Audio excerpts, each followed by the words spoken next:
This is The Jason Jones Show, powered by Mudhouse Media. Now, here's Jason Jones. Aloha, everybody, and welcome to The Jason Jones Show. I am your host, Jason Jones.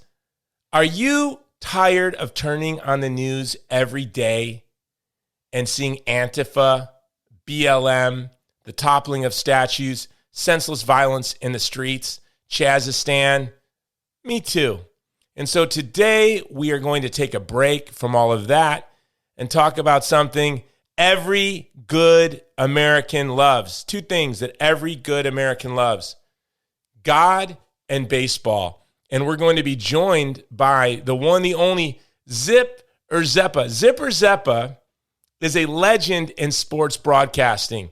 He was in St. Louis in the golden years with McGuire. He was in Cincinnati in the years of Pete Rose. And so we're going to talk to him. Is there going to be a baseball season this year? We're going to talk about the 30 for 30 documentary that just came out on Sosa and McGuire. We're going to talk about the sacramental nature of sports. What does that mean? You'll hear it in the show. You're going to get an inside glimpse of a campaign that we worked on that I think changed the world, thanks to some pro baseball players and movie stars, and much, much more, and his ministry, Modern Media. This episode is being brought to you by Movie to Movement, creating a culture of life, love, and beauty through the power of film. Check out our website, movietomovement.com, and look at our new movie, Divided Hearts of America, starring Benjamin Watson, that will be in theaters. We are almost 100% certain the first week of October. So here we go, The Jason Jones Show with Rzeppa.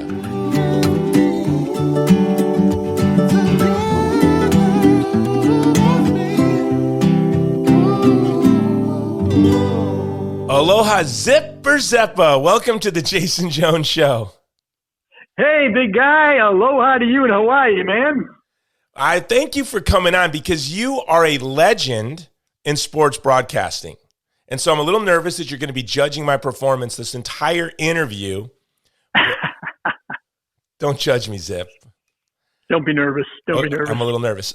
Okay, the reason I asked you on my show is, first of all, you're one of my favorite people. You're one of the most beautiful human beings I know. But to escape politics this week, I binged 30 for 30, and I watched the Bruce Lee 30 for 30 Be Water, and then I was watching Long Gone Summer, the 30 for 30 on Sammy Sosa and McGuire. And as I was watching it, I just kept thinking the whole time, my friend Zip had a front row seat for all of this. And then I was thinking, America has never needed baseball more than ever than we need it right now. And are we going to have it? And then I thought, I got to have Zip on my show to talk about all of this. So welcome to the show. It's great to be here, Jason. Hope things are good in Hawaii. The shutdown people testing the dolphins out there? No, we haven't started testing the dolphins yet. Quarantine, go to a different ocean. Yeah, right. They're very bad at surfboard. Or you do that? No, and the dolphins are very bad social distancers. I don't need to prejudge. Yeah. But I noticed, I see them out there, and they're very close together. Terrible. Well, we don't know that if they can. We don't know if they're carriers or not. We don't know. But Zip, so I just saw this documentary. You probably didn't see it because you were there, right? But there's this, right. I was there. Yeah, I was living it, brother. There was this 30 for 30 documentary, and I have to be honest, it was meh. I mean, it was, it was a great subject. I didn't like their use of music, and I think they could have done more to capture the nostalgia of the age with music. But anyway, that being said, it did bring me back to that year, which was my last year of college, that last summer of college for me, and it was a beautiful year, and all of America was excited, and you were there. What was that like being in St. Louis? Were you at the game with Sosa and McGuire? Did you go to any of the Cubs St. Louis games? Yes, I was at the game when McGuire hit his 61st home run to break the record against Sammy Sosa and the Cubs. Absolutely. Now, where does that fit as a sports guy, as a sports broadcaster? Where does that fit in the level of the beautiful things you witnessed? Well, it was way up there for the excitement level because the whole town was just going crazy. Now, the Cardinals that year, Jason, only won 83 games. They were not a very good team. So the excitement for St. Louis fans who were used to winning World Series and things like that was when Mark McGwire would come to bat. The whole stadium would rise just to see he was at bat. And whether he struck out or flew out or hit the ball 550 feet, they would all sit down then for the rest of the game until he came up to bat again. So it was mayhem coming down the stretch. And when Sosa came to town and McGwire was sitting on 59 and then hit 60, and then the next night broke the record, it was just bedlam. I mean, it was unbelievable to be there. The commissioner was there. Roger Maris's relatives were there. Sammy Sosa came running in from right field and gave him a hug after he hit the ball. McGwire missed first base. He was so excited running around the bases, had to go back and touch it. And Mark Grace gave him a high five. It was just incredible to see all these things transpiring. So beautiful. You know, and so watching that in the midst of all this division in America, that was a time when all of America was watching that game, right? And yeah, for sure. All of America was cheering. People who didn't even like baseball were sitting in their house crying, and they didn't even know why they were crying. That's right. And because they could appreciate the home run. And I want to come back to this documentary in this year, but now it looks like baseball's gone for the year. Is that what we're looking at right now? It's very possible. There are 40 positive tests of players and staffers that just came in today from facilities. It closed down all the facilities where some of the players are working out, and there's no agreement between the millionaires and the billionaires on how many games we should play and how much the players should get paid. So it's not looking really good. I mean, I'll play. Right. I'll sign I'll play. I'll play first base for the Chicago White Sox, $62,000, 4-year contract guaranteed. If they give me that, I'll step out on that field and risk the COVID. I'll take the risk. I mean, and good for you, because the fans are just irate. There are fans that say these guys should play for free the rest of the year just to entertain the country. Unite the country, right? Like, unite the country. Right. I mean, they were going to start back on July 4th, the 4th of July. What could have been better? They would have had the whole sports scenario, all the television networks all to themselves. They would have been the only pro sports playing sports, and they couldn't get it together. It's just, you know what the Jason Jones show is going to do, Zip, right here in Hawaii on the 4th of July? This is a done deal, I promise you. I am going to live stream a wiffle ball game in my neighborhood. It's happening. 9 innings of wiffle ball. We are going to give America what they need. We're going to give America what they need. So this season is we should just accept that it's going to be gone. I think there's some chance the commissioner could order a 48-game season. He has the right to do that under that March 26th agreement if they pay the players 100% of their salary. So it's possible that sometime in August they could play a 48-game season. But they got to get the players to agree to do that, and they got to go through the safety stuff and all that other stuff. So there's a chance, but I don't think it's going to be much more than 48 games. And 100% of their salary? That's ridiculous. Yep. Prorated. Well, not over the season. Oh, prorated. Lost their salaries. Oh, yeah. Prorated. Okay. So if a guy was making $20 million and he plays a third of the season, he's going to make like $6 or $7 million. And the owners wanted to cut that to like 80% because they said they lose 40% of the revenue with no fans, and no hot dog sales, and no parking and all that stuff. And the players said, nope, 100% of the prorated per game, or we're not playing. So, well, I really hope they come to an agreement. Do you think that out of this will come a permanently shorter baseball season? Is the baseball season too long? It's 162 games. It's long. And that's one of the problems with the negotiations. The collective bargaining agreement is up at the end of the 2021 season. So a lot of this is posturing for the negotiations that are going to go on after this season, if there's a season, ends. And this off season, going to be big negotiations, big fights, and a possible strike in 2021. So, oh, come on, come on, America. We don't need that. So, you know, one of my best memories is so in 2005, 6, I forget what year it was exactly. I'm in Washington, D.C. I had been running get out the vote campaigns for different campaigns across the United States. And I had developed a track record of success where I hadn't lost. And I'd been behind. I'd been brought into a lot of campaigns that were way behind, and we won. So, no, it was in 2006. You're going to have 2006 was the embryonic stem cell right. research. So it's 2006. Some elected officials from from Missouri came to Washington, D.C. We were in some nice hotel. There was a meeting. Steve McAvity, the producer of The Passion, was there. You were there, right? Did you? Yes, no, did I meet you in the Hill, or did I meet you in D.C.? I was in Washington. So I met you. DC, yep. And they wanted me to come and work on this campaign. They were 30% 30 points behind. And yep. I remember I said to Steve, I'm not going to win. There's no way we're going to win. I have a perfect record right now. I want to keep my perfect record. And Steve said, some hills are worth dying on. You need to go to Missouri and die on that hill. And that was, again, it was a bill to protect in the Missouri Constitution embryo destructive stem cell research. It was funded by the Stowers Institute there in Missouri. I ended up going. We were behind. It was over 30 points, maybe 31. It was about 30 points with 2 months to go. It was incredible. And it was and that's where I met you and got to know you. And you and I stood out in front of baseball stadiums and football stadiums.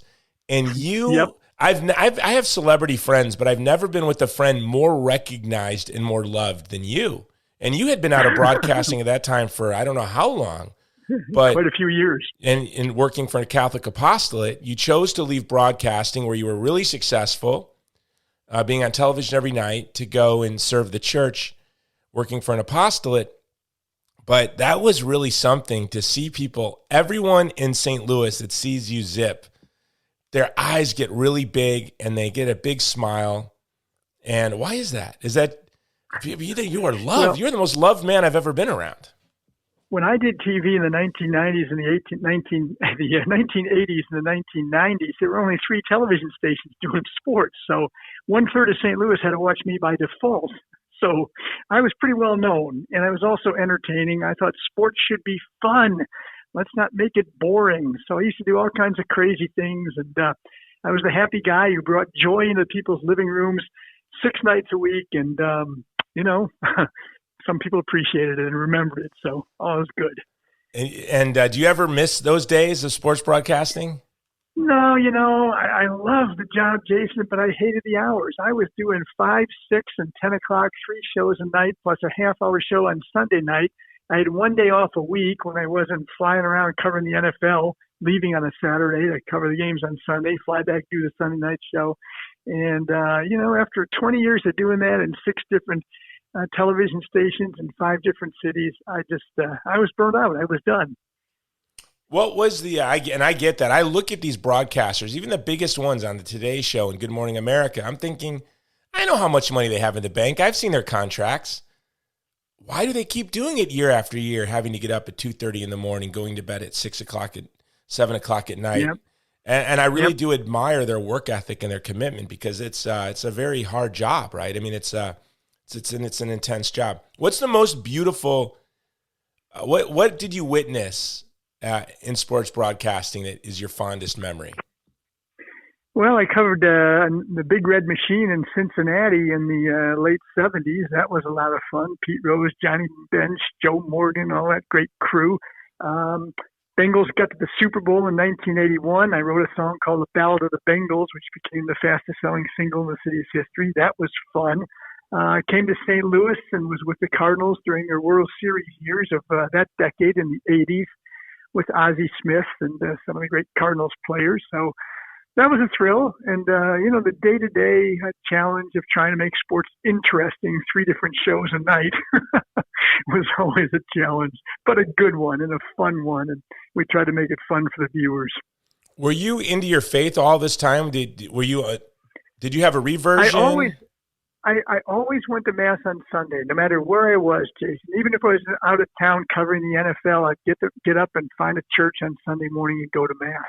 So I never left the faith. But after I got off the merry-go-round and got out of the off the treadmill, and after 20 years in broadcasting, I was in my 40s. I just left cold turkey at the top of my game, and I really went through a spiritual reversion where my faith deepened, and I got much closer to the Lord as I discovered there was much more important things in life than sports and television and money and fame and all the stuff that goes with it.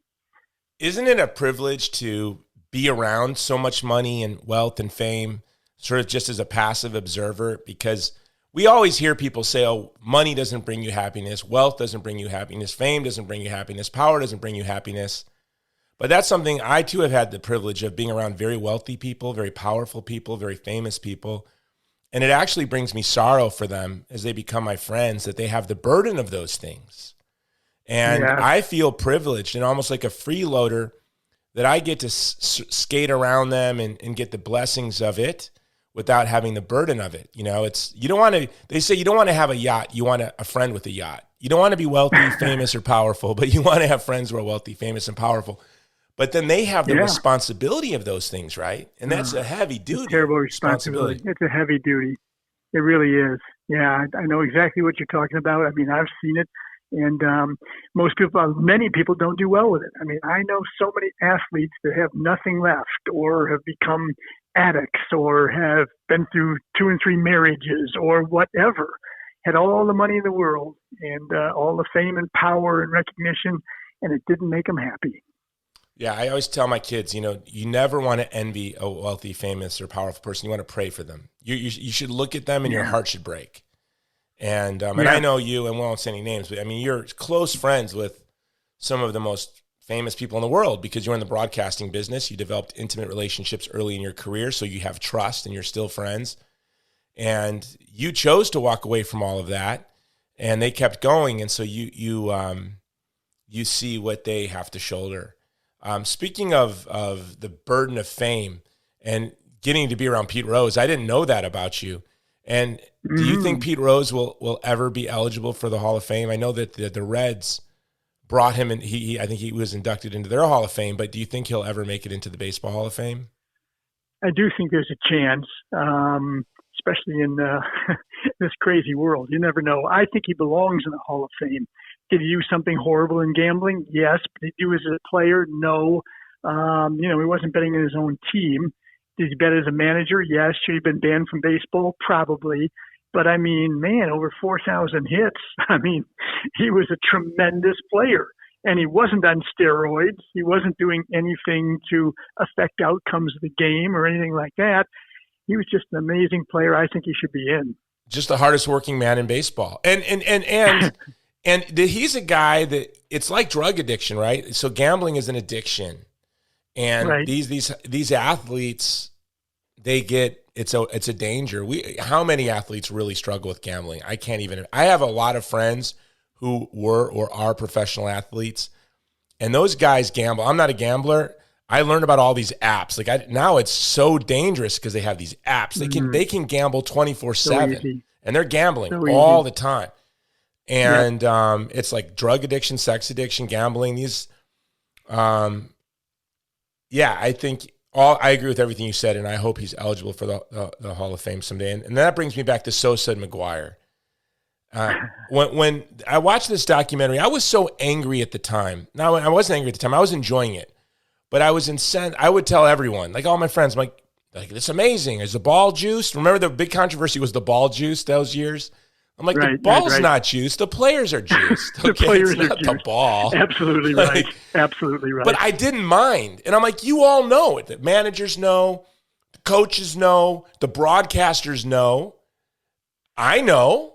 Because I was an athlete and I lived in a dorm. My roommate, this came up in one of my other podcasts where I interviewed my college roommate on racism. He's a black guy. He was a football player.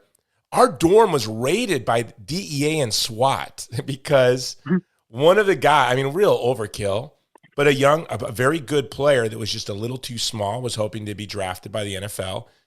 So he went on some website when websites were just starting, I don't know, and he ordered steroids from some website in Thailand, and literally SWAT kicked down the doors of our dorm. Wow. And so I was around a lot of people on performance enhancing drugs. I know athletes. They want to be the best player for their team they can be. They want to be the best provider for their family they can be. And if there's something they can inject into their buttocks every 7 days that gives them that little boost, it's going to happen. So as I was watching this happen, the home run derby, I knew what was going on. I see, they're juicing. Of course they are. And people are like, no, it's creatine and androstenedione and chicken breasts. And a lot of weightlifting. And right. A lot of weight. They living in the gym. I'm like, yeah, they're living in the gym. Okay. Yeah, living right. in the gym. I'm sure they are. But that point being, we are liars as much as they were. We are liars as much as Lance Armstrong was, I think. I think we all knew, but we didn't want to know because we enjoyed the show and we wanted to. Am I being unfair to the American people?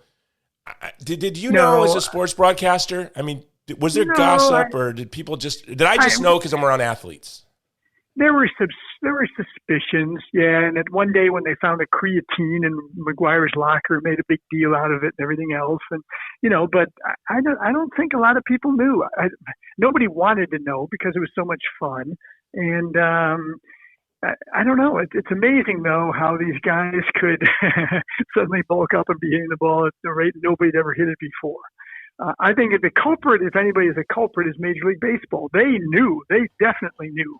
And Bud Selig was the commissioner at that time, and he knew, and he just was all for the home run race and all for steroids, in essence, without telling anybody. And it only became clear when Barry Bonds watched this happen. And he said, Mark McGwire hit 70 home runs. I'm a much better hitter than Mark McGwire. I'll go on this stuff, and I'll hit more than him. And in 2001, at the age of 37 and only 476 at-bats, Barry Bonds hit 73 home runs and made a mocking of the game. I mean, the next 4 years, he won the most valuable player at the age of 37, 38, 39, and 40. When he was 40 years old, they walked him 232 times in one season. They didn't even want to pitch to him. And then finally they said, well, we got to get rid of these steroids. We got to go back to normal. And they started testing for steroids, and everybody had to come off them, and the game went back to normal. But So you're saying that when Barry Bonds was when everyone knew. It was like, okay, this is too obvious. Slow down. Yep. When he was 40 years old, and they couldn't even pitch to him because he did a home run almost every time up. It was unbelievable. Yeah, that was one of my frustrations with the documentary with McGwire. By the way, who is clearly still on testosterone. Like I just saw the in the interview in the documentary. I have a lot of friends that do testosterone replacement therapy. In fact, in full disclosure, I tried it for 3 months and I looked freakish. At the end of 3 months, people were coming up to me asking me if I was Triple H. I should put the photo. I looked at myself in the gym after 3 months of doing testosterone replacement therapy, which is basically, guys, if you're doing TRT, you are on steroids. That's exactly what's going on. Your doctor sells it to you as, well, it brings your testosterone level up to what it was when you were young. Yeah, they bring your testosterone level up to the highest potential level it is ever been for an 18-year-old. That's where you're going to be. Okay, so you're going to start to look like a WWE wrestler, which is what happened to me. In fact, and this is what upset me with McGwire in the documentary. When I started taking it a couple of years ago, and really I did it because I was getting tired. I was traveling a lot. I was just exhausted. And a friend of mine said, you should try testosterone replacement therapy. It'll really help you have your energy for your speeches and when you travel. And I asked my doctor, is it going to change how I look? I do Muay Thai and I do pull-ups and push-ups and sprints. I don't want it to change. I don't want to look goofy. No, it won't make you look goofy. It was. I'll text you a pic. It was bizarre. But when I would train in the gym and guys would hold pads for me when I was in my 20s and I would hold pads, they'd have to have the special big pad when I kicked. And guys didn't want to hold pads for me anymore. And quickly I was like, whoa, that's when I learned like this stuff works. And one of the things McGwire said in the interview was, I was just taking it to help rehabilitate injuries. Yeah, maybe the first time, but what quickly becomes obvious is it literally changes you. I mean, it makes you a superhuman. in Right. weeks. Right. 6 weeks, 8 weeks, 12 weeks. You are a different athlete than you were 12 weeks before. Completely different. Right. And fly balls became home runs for Big Mac because he was so darn strong through the steroids. So he was being still disingenuous when he said, you know, it was for injuries. No, brother, you might have thought that when you started taking it, but when those fly balls became home runs, I think you could have put 2 and 2 together and you knew what was causing those fly balls to become home runs, right? Yeah. Yes. But that being said, my original point was, I think, am I wrong? Take away those steroid years from Sosa and McGwire. Would they have been in the Hall of Fame? McGwire was a lifetime 263 hitter, which is not very good. He was a power hitter. So I don't know. Sosa, 273 lifetime hitter. And it was an outstanding fielder, which McGwire was not. Probably would have had a better chance. But Barry Bonds will probably never be in either. And before the steroids, before 1998, he was a 3-time MVP. He stole over 500 bases in his career. He was an incredible player, and he definitely would have been in. But when he took the steroids and hit 73 home runs, he kind of disqualified himself, according to the voters. So now Sosa, I know Sosa and Pete Rose really want to be in the Hall of Fame. I haven't heard Barry Bonds. Maybe I've just missed it. Is this something he wants? I don't think Barry cares. Yeah. Barry is his own person. He was one of the worst interviews with he would just ignore the press, even make fun of the media, had nothing to do with them. All the media hated Barry Bonds because he wasn't cooperative and he didn't care. So, which is another reason he's never going to be in the Hall of Fame, because those same guys aren't going to vote for him. I don't think he really minds. But Pete Rose has always wanted to be in the Hall of Fame because he's a competitive guy and he believes that deserves to be there. And we talked about that, and I agree. Sosa, probably so too. Sosa was a very, very good player. He hit 609 home runs. That's a lot of home runs. Now, some of them were steroids aided, but many years were outside the steroids era. So you could make a better case, for Sosa than for McGwire. And Rose definitely should be in, and Barry Bonds should definitely be in, and probably none of them are going to be in. See, that's where I want to get to sports as like a secular sacrament, because I think we need honesty from baseball, and they need to confess that they knew what was going on. And but my fear is, Jason, that 1998 came after the strike year of 1994, when they didn't have the World Series for the first time in 75 years. And it went into 1995. The start of the season was delayed. Attendance went down 20% in 1 year. And so they figured they had to do something to get the interest of the fans back. And they let these guys juice up. And 1998 brought everybody back. Now we got all the people in America rightfully angry at the millionaires and billionaires who can't reach an agreement to play ball this summer and bring joy to America when it needs it most. I'm afraid they're going to do something like juice the ball and or juice the players, so somebody will hit 80 home runs next year to try to get the fans to come back. That's the difference between you. The difference between you and I, Zip. I'm like, I'll go for it, guys. Let's bring baseball back, whatever it takes. Let's unite America. That's your job. Get her done. But Jason, I love baseball. I love baseball so much. I am dismayed that less and less young people, kids growing up, are playing baseball than ever before. The decline is in the last 10 years is just horrendous. And baseball teaches kids what a lot of other sports doesn't teach them. Individual accountability, responsibility. What I see is in the last 10, 20 years, you've got soccer growing as the sport of choice of young people. Now, I have nothing against soccer, but what I see here in the suburbs of St. Louis, I see 2, 3, 4, 5-year-old kids playing on teams in uniforms, not exactly playing soccer because they don't even understand the game, running after a ball in a pack. They kick the ball to the right, everybody runs to the right. They kick the ball to the left, everybody runs to the left, and that's it. What it is a glorified babysitting service for their parents who want to drop the kids off on Saturday and have a couple hours to do what they selfishly want to do. Versus baseball, where even if you're a little kid, you have individual responsibility. The pitcher either throws the ball over the plate for a strike or he misses and it's a ball. The batter swings, he either succeeds in hitting it or he misses it and is embarrassed by missing the ball for a strike. So if you practice and put in time and train and do these things over and over again, you become more successful. You become better at throwing, at hitting, at pitching and catching. And this is a good thing to learn. It's a life lesson that the more you do something, the better you get at it. And it takes discipline and dedication to do those things. And with baseball just declining among young people in favor of, say, pack soccer, I just think our young people are missing out on a lot. That's my personal opinion. No, you're 100% right. You know, there was something when we were kids, you had baseball, you had football, then you had basketball, then you had baseball. And then for the maladjusted lunatics like me, you had wrestling during basketball season. Okay. So, and I couldn't dribble. And there was something special about that combination of four sports. They complemented each other. Right. And I love what you said about when I was a pitcher, when you're up on that mound and everyone's looking at you. I remember like in the 5th grade, I walked 14 people.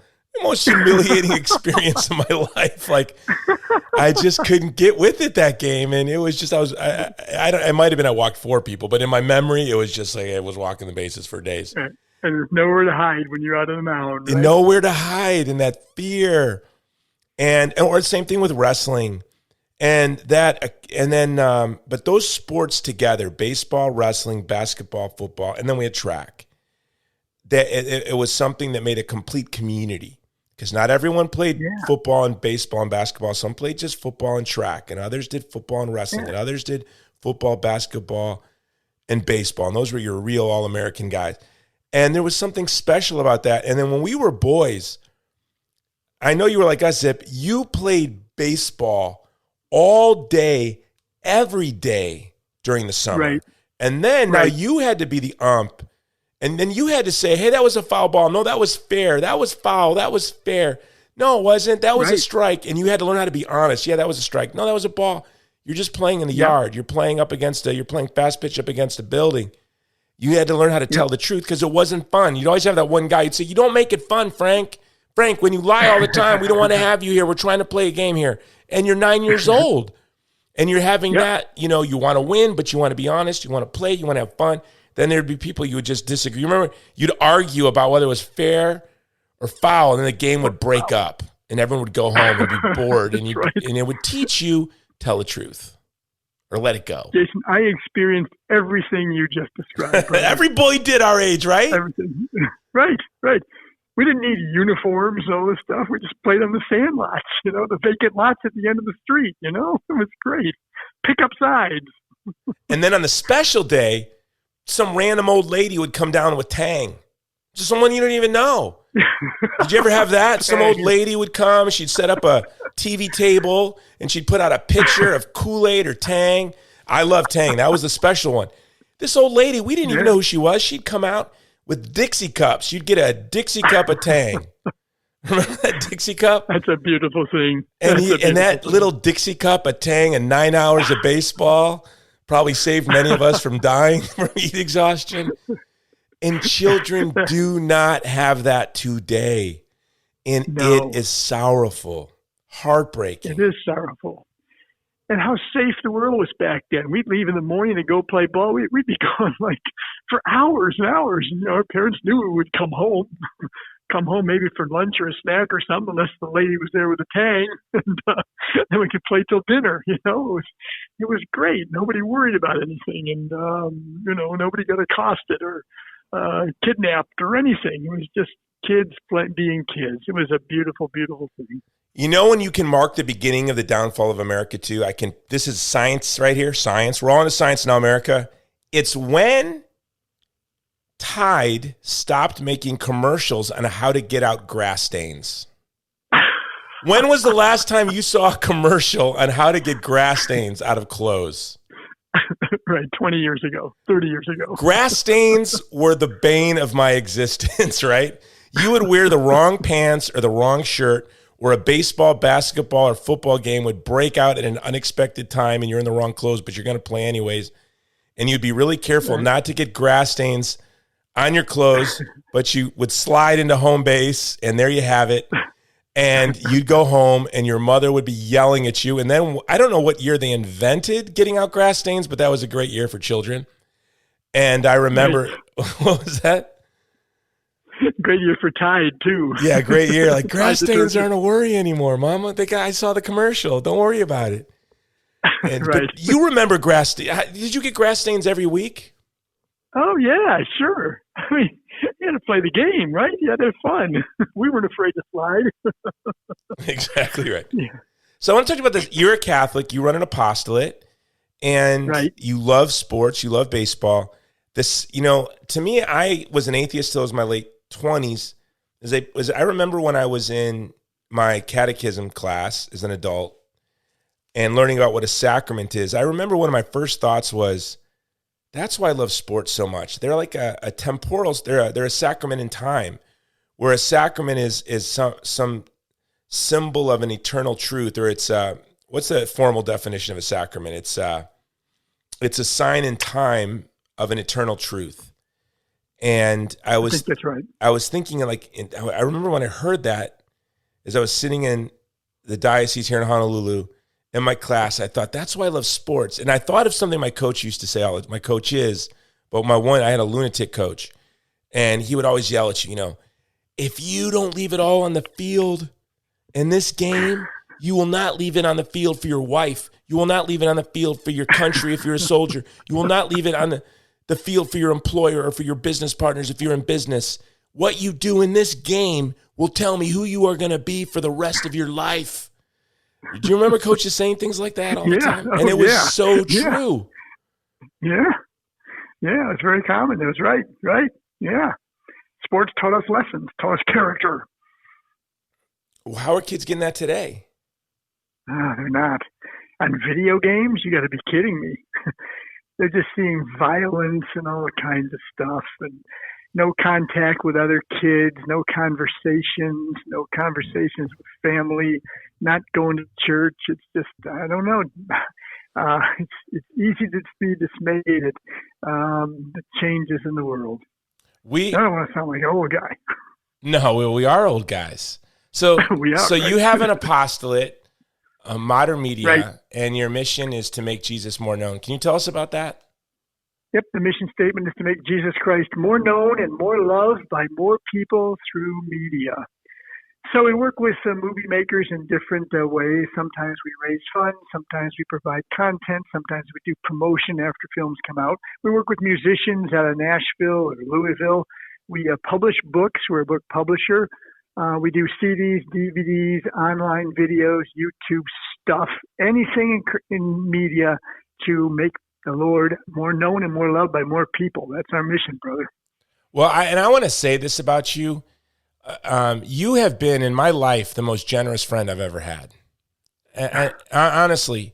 And you have introduced me to people who have invested in all of my movies. And good. Yeah, you have all worthy effort. You not only do this for me, but you do this for so many people. And I am privileged to be on the advisory board for Modern Media. And I'm the least prestigious person you have on there. You might want to take me off that your website. But I always hear from others, Rzeppa's putting something together. You have really knit together the community of St. Louis, the Catholic community of St. Louis, to make a global impact. And I know that you have had an impact on all the films that I've been a part of with Metanoia Films. You've been a great friend. When I first went to St. Louis, and we had an event for the Say No to Amendment 2 campaign. Oh, we didn't get to the moral of the story. We closed the gap. We were down by 31 points 60 days out. We lost by, what was it, 0.1%? Yeah, it was so close. They couldn't even call the race until the next day. It was so close. But because it was so close, the Stowers Institute, even though it passed, knows that they will lose any challenge to it. And so they've not invested a penny in embryo-destructive stem cell research, and it was all for nothing on their part. Is that correct? I'm hoping you don't say, Exactly right. That is exactly right. It was a de facto victory for life, no question about it. and against the embryonic stem cell research and the direction of cloning that they were clearly going in to. And it was a great, unbelievable, come from behind de facto victory. You know what I love is we had this incredible commercial that ended with Jim Caviezel speaking Aramaic. Do you remember that? Yes. What did he say in Aramaic? I forget what he said. I Forgive don't them, know. Lord, for they know not what they do. It, right? Yes. Yeah, we had Patricia Heaton and Kurt Warner and all those people in there. And and they were close with Caviezel, Jeff Suppan. right? Jeff Suppan? Yeah. Do you World remember? Series hero, 2006. I mean, this is, okay, people of the planet Earth, Jeff Suppan. I love this guy. So do you remember what happened with him? He said no to us. Do you remember that? I don't remember that part of it. He said no, he wouldn't do it. He said, nah, I can't. I'm going to be pitching. I can't have a commercial come out. Well, I'm on the mound. I don't think he didn't want the pressure. Oh, but then yeah. So I think we had people that were going to send a film crew there and everything. He shoots it himself up against a brick wall. I remember the bricks, and it was like him. Yeah. And he did it. And then he won, right? Then he was pitching Game 3 of the World Series, and he was thinking, if I lose, they're going to blame me doing that commercial for the reasons the Cardinals lose the World Series. That's right. And he did it. And he pitched a great game. And I remember he said no to us, and who could be mad? I wasn't mad. I'm like, of course he said no. I think we were rude to even ask. And and he changed the history of Missouri. I mean, really, he changed the history of Missouri. And guys like him, he probably barely remembers he did it. You know? Yeah, what a great guy. Great Catholic guy, daily communicant. Could you imagine your whole life? And didn't he struggle in the World Series before that, the year before? Yeah. Not in the World Series, but he wasn't that good. Yeah, he struggled. In 2004. Okay, 2004 it wasn't very good. So the pressure was even on him even more. The Cardinals got swept by the Red Sox in 4 straight in the World Series in 2004. So here they are in the World Series in 2006, and the whole town doesn't want him to lose another World Series. And he's pitching, and the pressure is on. It's incredible. And this commercial comes out, and you can imagine the other side, how much they hated that commercial. That's, by the way, I love when people are like, Jason, your Get Out the Vote campaign that you were a part of there in Missouri was incredible. I'm like, yeah, it was all us. No, I mean, that ad was it, right? I mean, that ad had to be so dramatic, the impact on the vote. Right, and so many people saw it. And the other side hated him for doing it, and they're watching him pitch, and they're going to go, that son of a gun. He's going to cost the Cardinals a World Series by making that stupid commercial for the wrong side, you know. Then he wins. That had to be one of the most heroic acts I have ever seen a human being do, because every day of his life since he was 6 years old led up to him being on the mound in the World Series. Right. And here he is, and he is going to put all the weight of this very controversial issue that had national attention, add that to his shoulders, and he did it. Absolutely unbelievable. Yep. And the series was tied a game apiece, as it turned out, and he's pitching the key Game 3. And all of St. Louis is thinking, if he loses, and he made that commercial, McAveety said he was praying for him between every pitch. Right? No, and Steve is another guy who just behind the scenes is a powerhouse and a very humble guy, just a beautiful, humble guy. And, you know, that's the privilege, like we said, about having friends who are wealthy or famous or powerful. We got to be a part of all of that without any of that pressure. Like, we didn't have all of the stress and pressure, but we got to be a part of their team.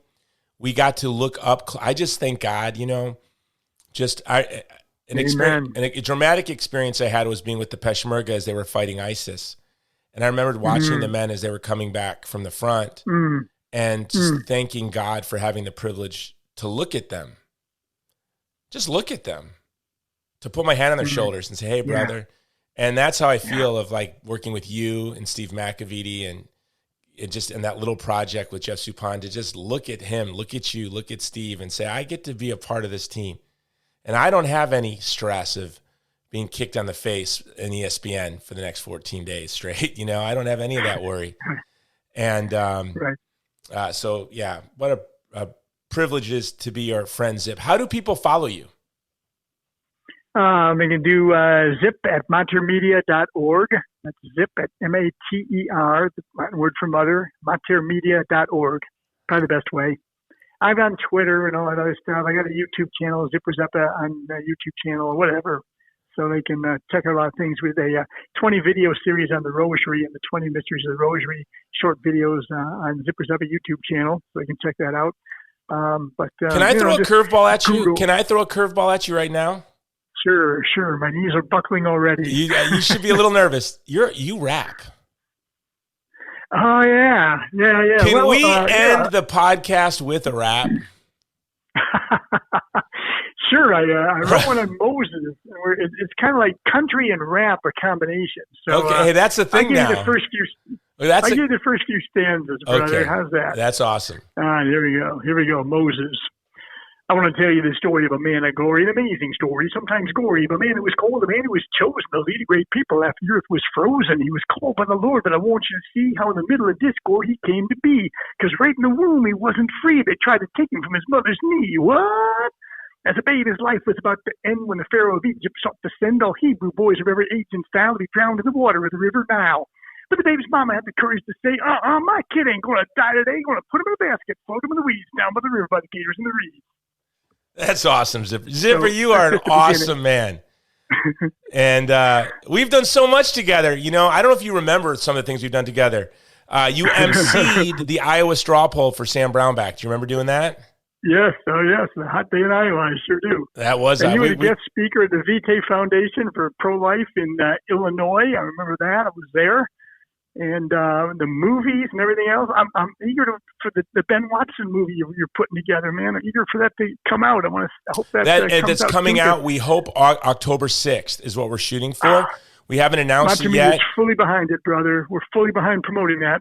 Well, my dad lives in St. Louis now, so I need to connect you with him. Wow. Yes, he. So he lives in St. Louis. I need to come there anyways to see my pop, but I want to connect him with you. And that Catholic community, the Christian community in St. Louis is amazing, and the food's amazing. St. Louis is one of my favorite cities for food, and I'm obsessed with food. So I want to come to St. Louis and hang out with you and all of our other friends, Debbie and everyone else. I can't wait to see you, brother. All right, Zip. Bring it. All right, Zip. Thank you for being on the Jason Jones Show, brother. Everyone check him out. You got to check out Modern Day. Not every day you get an old white sports broadcaster rapping for you. You got to go to modernmedia.com or modernmedia.org. Modernmedia.org. All right. Thank you, Zip. I'm going to close up the show. You can jump off or stay on. All right. Thanks, buddy. All right. God bless. Bye. All right, guys. That was my interview with the great Zipper Rzeppa. He is one of the all-time great sports broadcasters, and it was a privilege to have him on our show. And he is a great all-time lover of Jesus, and you got to check out his website at matermedia.org. I wanted to do something a little different in the midst of all this politics. I wanted us to think about baseball for a little bit, so we got to think about baseball. This has been another episode of the Jason Jones Show. Go to our website, movie2movement.com. Movie to Movement is a sponsor of the show. And check out our new movie, Divided Hearts of America, starring Benjamin Watson. We think will be in theaters October 6th. All right? There won't be baseball, I think, so you got to go see our movie. Until next time, aloha. This has been the Jason Jones Show, powered by Mudhouse Media.